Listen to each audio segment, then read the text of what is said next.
Alright, so let's start, kakabsat ko. Our topic for today is all about temptation. And we have few questions that are right now in front of us today. Number one, temptations na pinagdaraanan na po natin ngayon. Number two, paano nga ba talunin ang mga temptasyon na ito? Kaya ba natin? And number three, ano ba ang alam natin patungkol sa temptasyon? So, let's go right away. Number one, I have some list that are here right now na aking na-research. Number one, drug addiction. So, this is a reality in our society today. And I hope na sa Anis Wesleyan Church ay wala naman pong drug addict. Ano po, may mga mukhang drug addict lang dyan, kagaya ko, pero sa tingin ko naman po ay wala sa atin ang involved sa drugs, mas lalo sa ating mga youth. So patuloy po tayo mag-pray na hindi po tayo matempt, hindi po matitempt ang ating mga kabataan patungkol po sa mga drugs na ito. Number two, paraan na madaling yumaman. So it's a big temptations na sa mga tao ngayon na they wanted to become rich quickly. Mayroon po akong nabasa na ito po ay walang katotohanan na ikaw ay pwedeng yumaman na mabilis. Pero sa tingin ko po mayroong paraan, and that is the temptations that the enemy is using, dahil ito pong paraan na ito ay talagang hindi po siya legal. Gaya na lamang yung pagnanakaw. It's a quick way to become rich, but this is what the enemy is using to most especially to Christians who are committed to God, and all of a sudden wala na po sila sa iglesia o sa fellowship because they were tempted to steal money. Pagsusugal, kabsat ko, is also what is being used by the enemy. Number two ay pagconsult sa mga eksperto sa pampaswerte. This is a reality in each houses, to all of the houses actually. Yung pampaswerte. This is hindi po nating gawain ito as a Christian, kakabsat ko. So we don't get ourselves involved sa mga bagay-bagay or whatsoever ornaments na nilalagay mo sa loob ng bahay, kabsat ko. This is not the work of God. So we don't do that. What we believe in is the promise of God, that the blessings of the Lord will pour to us because we are the children of God. Ayan. And so tatlo na po yung akin na highlight. Number 4 po ay pagkakaroon ng iba-ibang babae at lalaki. Most especially kung ikaw ay married na, kabsat ko, sana hindi ka po ma-involve sa mga ganitong gawain na ikaw ay nai-inlove pa rin sa mga ibang babae, kundi you should be in love to your wife and to your husband only. Number 5, pornography po. Okay, so hindi lang po ito sa mga kabataan, marami rin pong mga tatay o mga nanay na nai-involve po sa pornography. Kaya mag-ingat-ingat po tayo, dahil ito po ay ginagamit ng ating kaaway to destroy the relationship of the family members, mga mag-asawa. So if you don't want the enemy to destroy your family, iwasan po natin ang pornography or yung nanonood po sa mga ganitong klase, dahil later on, kabsat ko, hindi ka na satisfied sa kapapanood lamang, kundi or sa just to watch, kundi ninanais mo na rin na ikaw ay maging ma-involve in such an act. So iwasan po natin, kakabsat ko.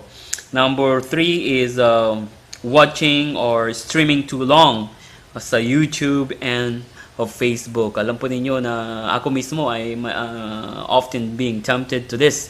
At alam ko po na hindi nagiging maganda ang result ng being too much sa mga ganito sa social media. So, iwasan po natin, kakabsat ko. Pwede mong iwasan yan. Kayang-kaya mo yan because you have the Lord with you. Alright, number 8, talking about someone you don't like.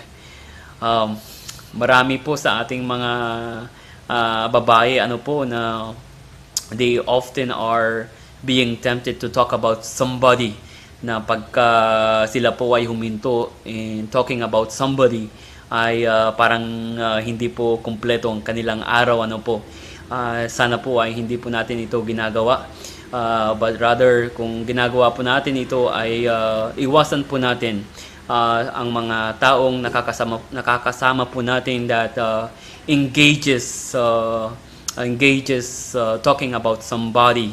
Most especially kung negative naman yung sinasabi niya patungkol sa tao na yon, then it's not a very good thing as a Christian to be talking about those person, but rather you should encourage yourself to talk about somebody, okay, pero ito ay magaganda na sinasabi mo patungkol sa kanya. Alright, so that's so we have just answered some list na mga temptasyon na pinagdaraanan po natin, and I'm pretty sure na marami pa po dyan, kakabsat ko, but I do believe that you can overcome all that. Number 2, paano nga ba talunin ang mga temptasyon na ito? Kaya mo ba? As I said kanina, na kaya mo yan because you have God with you. Unfortunately, kabsat ko, hindi mo makakaya na talunin ang mga temptasyon na yan without God's help. You cannot do it, kabsat ko, whatever nagagawin mo. Sabihin mo malakas ka. You can't do it, kabsat ko. It's impossible because this is spiritual, kabsat ko. We need God. And sabi nga, with God, all things are possible. So it will only be possible if we have God in our side. Ano po? Okay, so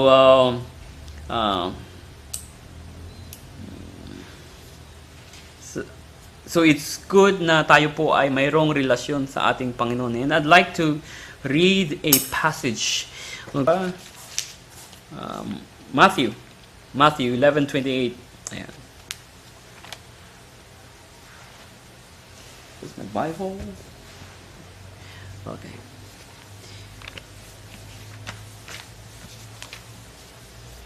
Matthew 11:28.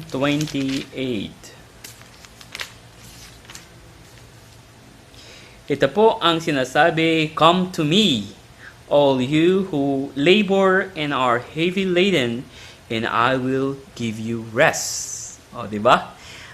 Kaya kung ikaw ay nahihirapan na sa mga temptasyon na iyong pinagdaraanan, you want to get out from that, all you have to do is to come close to God. He is actually inviting you every day to come to Him so that you can have a rest and you can have the solution of any problems that you are having, kabsat ko. Ganda, ano po? At pangatlong tanong, ano ba ang alam natin patungkol sa temptasyon? And again, I'd like to read a passage. Dito na po tayo sa 1 Corinthians chapter 10, verse 13. Yan. Chapter 10, verse 13.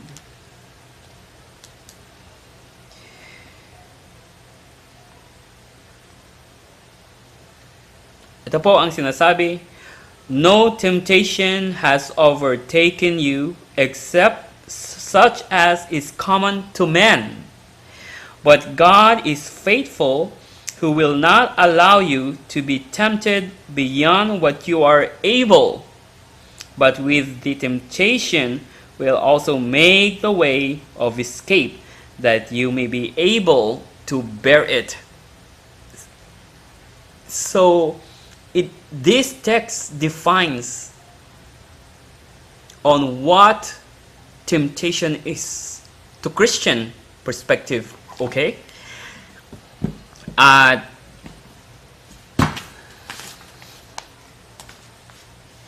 So, with that text, kabsat ko, gusto ko pong i-highlight po sa inyo yung truths. Okay? Truths. Dito sa text na ito.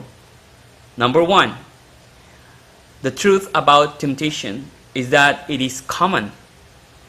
No? Common po sa atin na anak ng Diyos ang mga pinagdaraanan po nating temptasyon. Maybe to the unbelievers, it's not so common, but to us, as a Christian, kabsat ko, it's a common. Alam po ninyo na ang mga temptasyon na yan ay napagdaanan na po ng ating Jesus. At sinasabi po sa atin na He had overcome those temptations. And so if He had overcome that, then to us as His children can also overcome. Ano po? Number 2, that we can bear this temptation, that we can resist it. No? So, ang temptation na ito ay hindi po siya all-powerful. Ano po? Makakaya po natin ito because we have God in our side.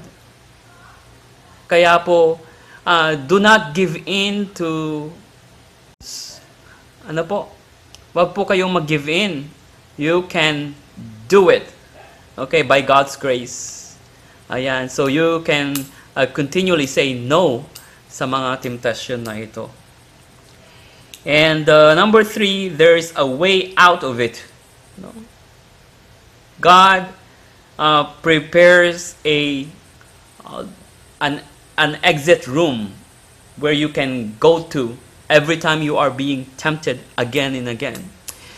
Because in reality, the enemy knows us so much that he will continually offer temptations na madali tayong makuha. But then again, God knows it all. And He always prepares an exit every time that we are being tempted by this enemy. God assures you that. Kabsat ko. So always remember 1 Corinthians chapter 10 verse 13. Every time we are tempted. All right.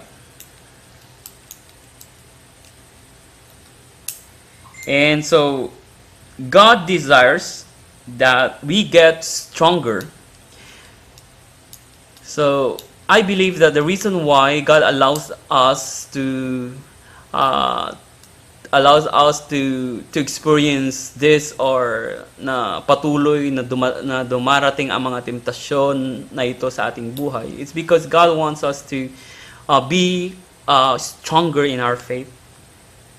This is the only way that we can be strong.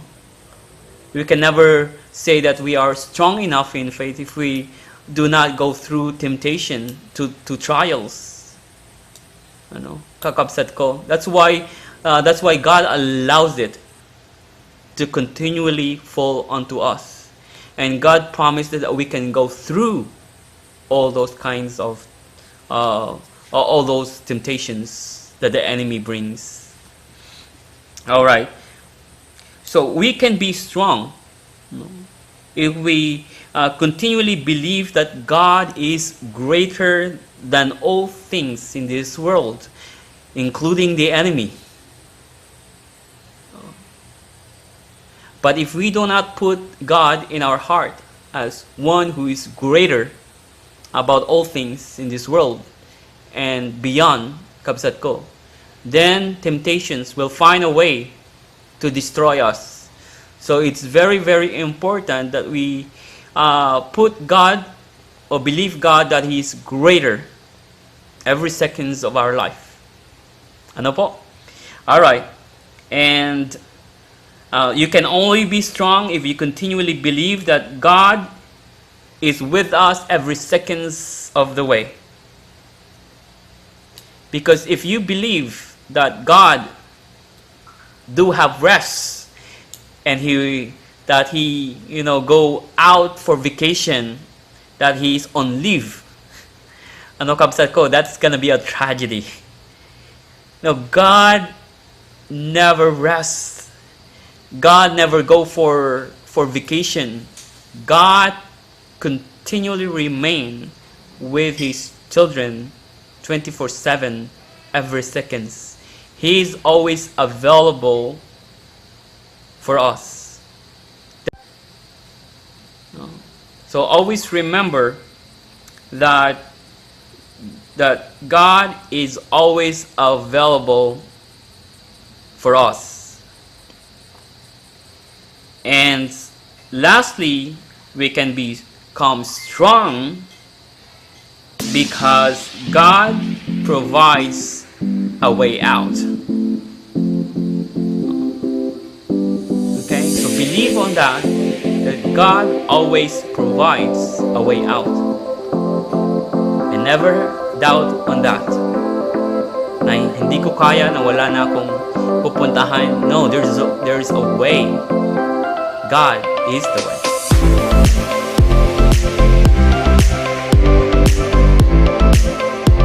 And for our conclusion, Kapsat ko, please read the book of 1 Corinthians chapter 13 because it talks about love. And love is always the key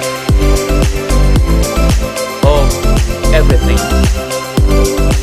Kaya kung ninanais mong magtagumpay, go back to the love of God.